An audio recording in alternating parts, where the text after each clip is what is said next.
An object is placed in front of concave mirror at a distance of 60 centimeter.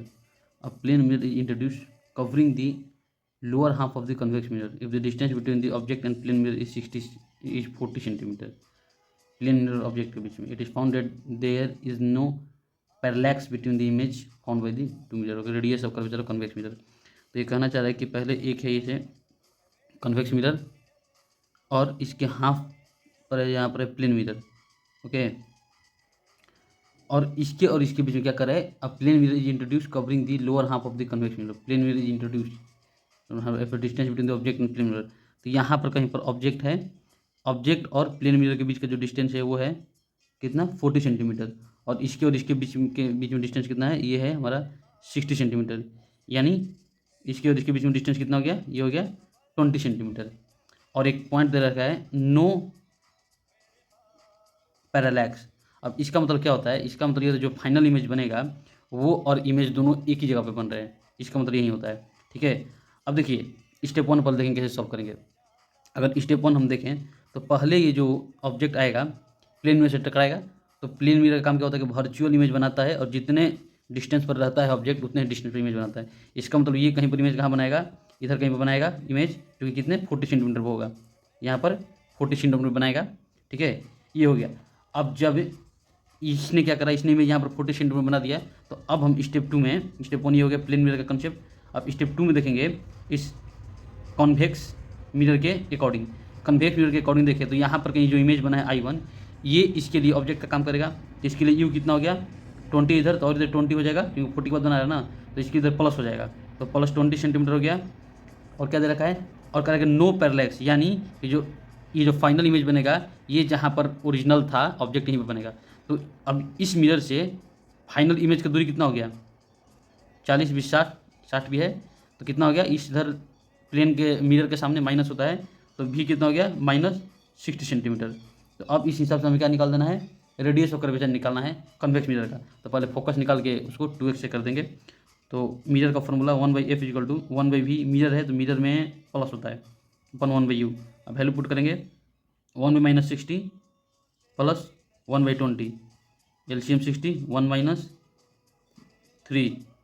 तो 1/f equal to कितना हो जाएगा, -2 sorry यहाँ पर ये प्लस होगा ना, यहाँ प्लस -1 + 3, तो इसका कितना हो जाएगा 2/60. यानी फोकल लेंथ कितना हो जाएगा 30 सेंटीमीटर. और radius of curvature equal 2f, जो हो जाएगा 60 सेंटीमीटर. रेडियस ऑफ कर्वेचर कितना हो जाएगा 60 सेंटीमीटर. ये आ गया इसका answer. Option number 2 is correct. Question 2 क्या कर रहा है, in the arrangement as shown in video. Arrangement पर बनाते हैं. इस क्वेश्चन में क्या दे रखा है कि ये गिवन कंडीशन है, इसका फोकल लेंथ दे रखा है यू है यहाँ से 30 सेंटीमीटर, इन दोनों के बीच में डिस्टेंस है 20 सेंटीमीटर. इस कन्वेक्स मिरर का फोकल लेंथ हमें निकालना है क्योंकि कन्वेक्स लेंस का फोकल लेंथ दे रखा है. तो यहाँ पर ये कंडीशन दे रखा है नो पैरेलैक्स, यानी जो फाइनल इमेज बनेगा जहाँ पर ऑब्जेक्ट है वहीं पर बनेगा. ठीक है, तो अब इसके रिस्पेक्ट में सॉल्व करते हैं कॉन्वेक्स लेंस के रिस्पेक्ट में. तो पहले जब इमेज यहाँ पर जाएगा तो इसके लिए यू कितना हो गया, यू हो गया -30 सेंटीमीटर. और कॉन्वेक्स लेंस का एफ पॉजिटिव होता है, इसका हमें भी निकालना है. तो लेंस का फॉर्मूला हमें मालूम होना चाहिए. लेंस का फॉर्मूला होता है 1/f, इसमें माइनस होता है 1/v - 1/u. इसको सॉल्व करेंगे तो कितना हो जाएगा 1/v. तो हमें निकालना है, तो इसको डायरेक्ट ऐसे कर लेते हैं 1/v equal to 1/f plus 1/u. इसका वैल्यू पुट करते हैं 1/f का कितना है 1/20 प्लस 1/-30.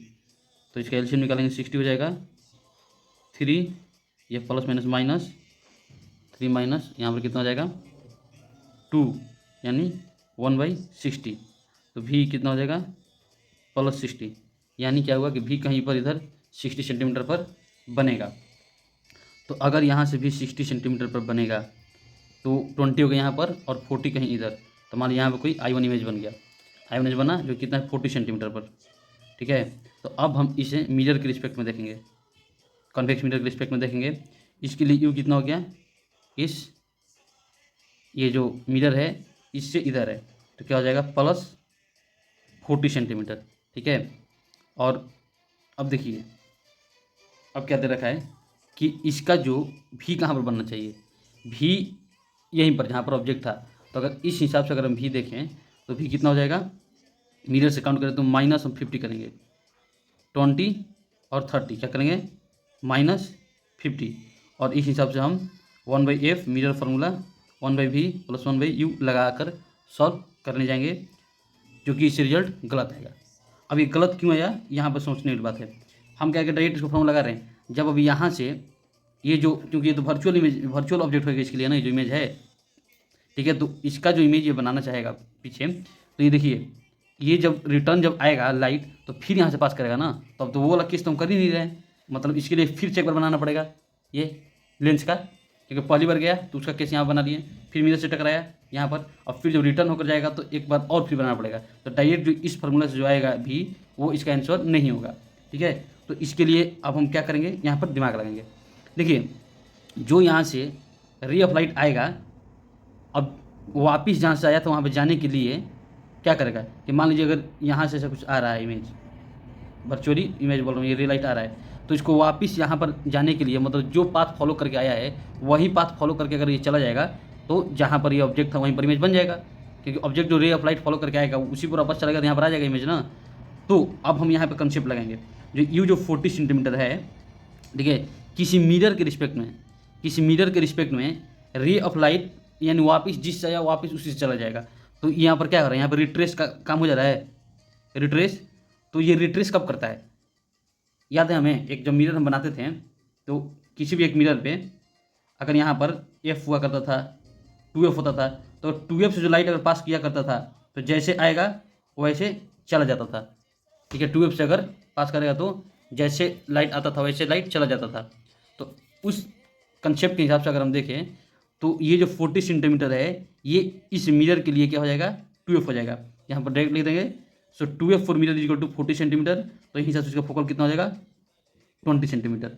ये आ गया हमारा आंसर, और क्योंकि ये कॉन्केव मिरर है तो +20 आ जाएगा, ये आ जाएगा आंसर। यहाँ पर हम ये फॉर्मूला से नहीं आएगा, ये बड़ा ध्यान रखने वाला कंसेप्ट था। यहाँ पर ये कंसेप्ट लगाएंगे कि रिट्रेस करेगा, क्योंकि वापस वहाँ पर जाने के लिए क्या करेगा, रिट्रेस करना पड़ेगा। हम ये रिट्रेस वाला क्यों दिमाग लगाएंगे, क्योंकि अगर फिर अगर यहाँ से वापस जाए तो इससे पास करेगा, उसके लिए एक और लेंस का लगाना पड़ेगा फॉर्मूला, तो डायरेक्ट हम यहाँ से ये कंसेप्ट लगा लेंगे। बढ़ते हैं नेक्स्ट क्वेश्चन की तरफ। अब इस क्वेश्चन में देखेंगे तो इसमें क्या दे रखा है कि एंगल ऑफ प्रिज्म 60 डिग्री है, एंगल ऑफ मिनिमम डेविएशन है 30 degree, value of angle of incidence and angle of emergence पूछा है।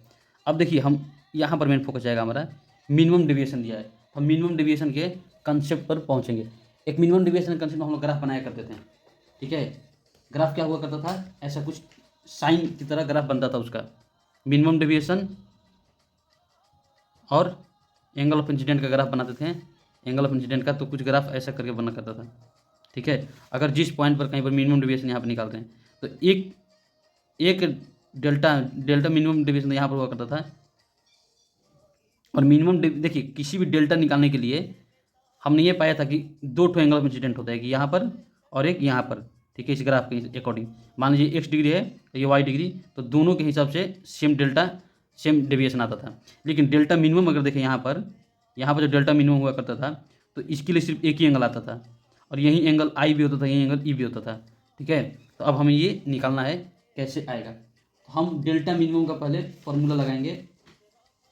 Delta minimum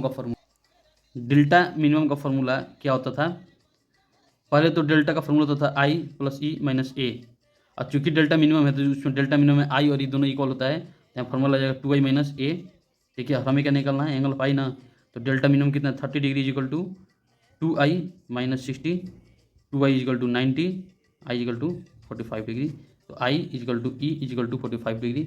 option number 3 is correct.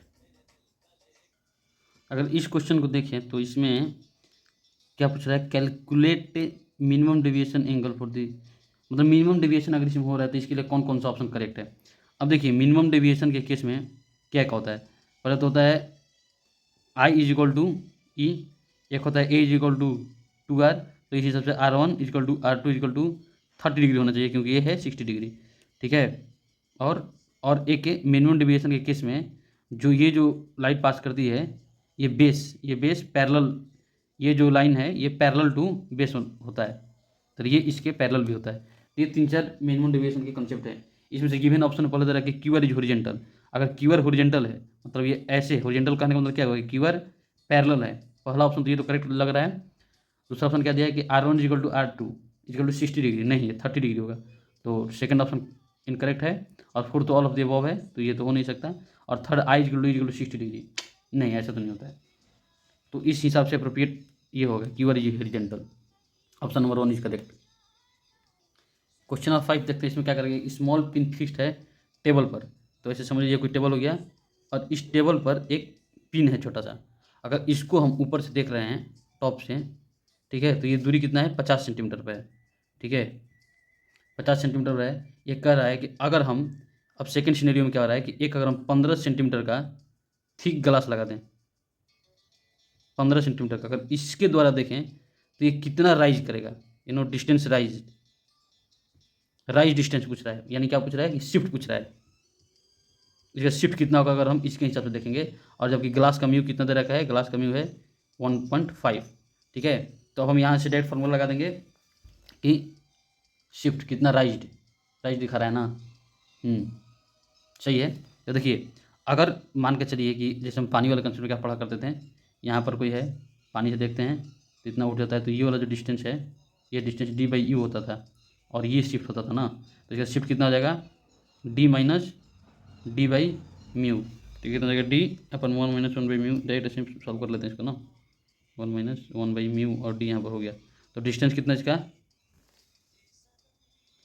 नहीं ये तो काफ़ी मज़ेदार क्वेश्चन हो गया यार, क्योंकि इतने ही दूर में इसको शिफ्ट करा रहा है। तो यहाँ पर जो d हो जाएगा ये 15 सेंटीमीटर हो जाएगा, क्योंकि ये 15 सेंटीमीटर वाला ही डिस्टेंस है जिसमें कि म्यू है, ठीक है। ये 15 सेंटीमीटर वाला जो डिस्टेंस है जिसके अंदर क्या है, जिसके अंदर की म्यू है। तो इस हिसाब से अगर हम देखें तो क्या हो जाएगा, 15 1/3/2 कर दीजिए, तो कितना हो जाएगा 15 × 1/3, यानी 5 सेंटीमीटर का शिफ्ट हुआ। तो 5 सेंटीमीटर का शिफ्ट हुआ, the distance and the pin appears to be, तो पिन कितना ऊपर देगा, ये भाई 5 सेंटीमीटर होगा। इसमें इंपॉर्टेंट पॉइंट क्या था कि यहाँ पर जो डी है ना, जो फार्मूला हम शिफ्ट के फार्मूला लगाते हैं d1/1/μ, तो यहाँ पर डी हम 50 सेंटीमीटर ये नहीं लेंगे, ये ध्यान रहे, उसमें हम ये लेंगे, क्योंकि इतने वाले ही डिस्टेंस में म्यू है। अक्सर क्या था, जो हम पानी वाला कंसेप्ट पढ़ते हैं तो उसमें पूरा डी ए होता है, तो हम इसको लेकर के करते हैं ना, लेकिन यहाँ पर क्या है कि थोड़ा सा इतना दूर ही दे रखा है म्यू वाला, तो ये यहाँ पर बढ़िया कंसेप्ट था कि डी यहाँ पर क्या होगा, ये ग्लास की थिकनेस वाली दूरी। बढ़ते हैं नेक्स्ट क्वेश्चन की तरफ। तो इसका आंसर कितना जाएगा, 5 सेंटीमीटर जाएगा शिफ्ट, 5 सेंटीमीटर जाएगा आंसर इसका। अब देखिए इस क्वेश्चन नंबर 6 में क्या दे रखा है, लेंस है कॉन्वेक्स लेंस, इसका focal length 20 centimetre, convex mirror का रेडियस 20 सेंटीमीटर। इसमें पूछ रहा है अगर ऑब्जेक्ट 40 सेंटीमीटर फ्रंट में है तो इन दोनों के बीच में क्या दूरी हो जबकि ऑब्जेक्ट एंड इमेज कोइंसाइड कर जाए, मतलब उसी के ऊपर बन जाए, ठीक है। तो देखिए इसके लिए हम क्या करेंगे, कॉन्सेप्ट लगाएंगे, यहाँ पर दोनों एक ही के ऊपर बन जाए। तो हम पहले इसका भी निकालेंगे, फिर इसका देखेंगे। तो इसका भी कितना, इसके लिए यू कितना है लेंस के लिए -40 सेंटीमीटर, एफ इसका पॉजिटिव होता है +20, तो 1/v = क्या हो जाएगा 1/f - 1/u हो जाएगा, नहीं माइनस था तो प्लस हो जाएगा ना, हो पहले फॉर्मूला होता क्या है 1/f = 1/v - 1/u, तो ये जगह तो प्लस हो जाएगा, ठीक है। तो 1/v = 1/f + 1/u, रखिए भाई 1/f कितना हो गया 1/20 प्लस 1/-40 यानी माइनस हो जाएगा, एलसीएम आ जाएगा 40, 2 - 1 यानी 1/40, तो भी कितना हो जाएगा, भी हो जाएगा +40 पर, मतलब इधर +40 पर बनेगा। तो अगर ये +40 पर बन रहा है, ठीक है, सही है, इसको क्या होना चाहिए, इधर आके 40 पर बनना चाहिए। तो अगर ये +40 पे बने, लेकिन अब मिरर के हिसाब से क्या कंसेप्ट देखना है कि मिरर के लिए जो 40 जो हो रहा है, यहाँ से दूरी जो है 40, वो ऐसी जगह पर आकर मिरर के लिए गिरे जो कि मिरर इसको क्या करे, रिट्रेस करके वहीं पर बना दे, ठीक है। तो देखिए भाई इसका तो 2 कंसेप्ट है, ठीक है। ये जो 40 सेंटीमीटर है अगर ये मिरर पर आकर गिर रहा है ऐसे, ठीक है, तो ये जो 40 सेंटीमीटर है ये आकर के मिरर के यहाँ पर गिरे, इमेज यहाँ पर लेंस द्वारा इमेज या तो यहाँ पर बने, ताकि जितने एंगल पर आएगा उतने एंगल पर भेज दे, और ये जहाँ पर इमेज था, जहाँ पर ऑब्जेक्ट था वहीं पर इमेज बन जाए। एक ये कंसेप्ट हो गया। और एक दूसरा कंसेप्ट ये हो गया कि ये जो है ये आकर के यहाँ पर गिरे, क्योंकि क्या है इसका 2f हो, इस मिरर के लिए ये 2f हो, 2 केस है, पहला केस ये दूसरा केस है, अगर यहाँ पर 2f पे गिरता है तो जैसा आएगा वैसे चला जाता है, फिर ऐसे रिट्रेस कर जाता है। ठीक है, तो 2 केस है जिसमें कि जहाँ पर ऑब्जेक्ट था वहीं पर इमेज बन जाएगा।